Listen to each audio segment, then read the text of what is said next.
Македонија доби пораки на сочувство од бројни земји во светот за трагедијата во Кочани.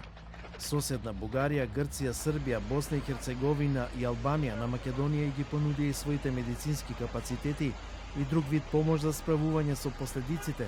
Преку телеграма подпишана од кардиналот, државен секретар Пиетро Паролин, папата Франциск упати порака на сочувство.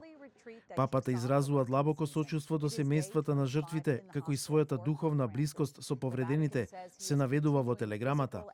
Српскиот претседател Александар Вучич изрази сочувство до претседателката Гордана Силјановска-Давкова за трагичниот пожар.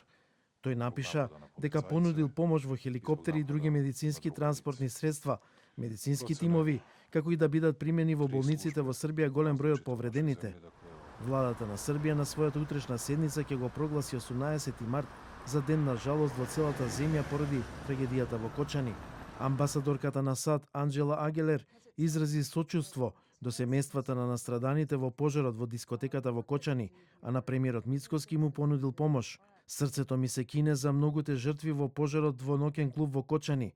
Нашето најдлабоко сочувство за жртвите и нивните најблиски во ова страшно време, а на повредените им посакуваме брзо закрепнување, напиша Агелер. Председателката на Европската комисија Урсула фон дер Лајен изрази жалење за трагичната загуба на животи во пожарот во Кочани. Моето најдлабоко сочувство до семејствата на жртвите и сите погодени. Европската унија се солидаризира со народот на Македонија во ова тешко време, напиша фон дер Лајен. Амбасадата на Русија во Македонија изразува сочувство до семејствата и најблиските на загинатите во пожарот.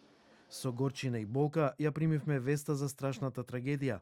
Во ова тажно време жалиме заедно со македонските граѓани, ја споделуваме болката за големата загуба, изразуваме длабоко сочувство до семејствата и најблиските на загинатите, се вели во објавата на Фејсбук на Руската амбасада во земјава.